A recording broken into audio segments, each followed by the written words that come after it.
নন্দিত কথাসাহিত্যিক হুমায়ূন আহমেদের ৭৭তম জন্মবার্ষিকী উপলক্ষে গাজীপুরের নুহাশপল্লীতে নানা আয়োজনে তাকে স্মরণ করলেন স্বজন ও শুভানুধ্যায়ীরা।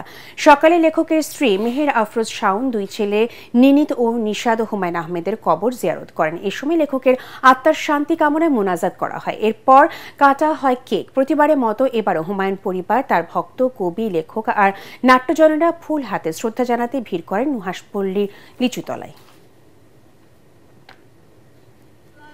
হুমায়ূন আহমেদের জাদুকর ঘরটা করবার কথা বাস্তবায়ন করতে চেয়েছি, বা হুমায়ূন আহমেদের অন্যান্য অনেক স্বপ্ন যেগুলো নিয়ে হতাশা আপনারা বলছেন, আমি প্রতিটাই চেষ্টা করেছি বিভিন্নভাবে। আমি খুবই হতাশার সাথে বলছি, আমি ব্যর্থ হয়েছি। আমি প্রতিবারই কোনো না যেই সময় যেই সরকার ছিলেন বা যেই সময় যারা ছিলেন, নীতি নির্ধারক যারা ছিলেন, আমি নানানভাবে তাদের কাছে আর্থিক সহায়তা আসলে চাই না।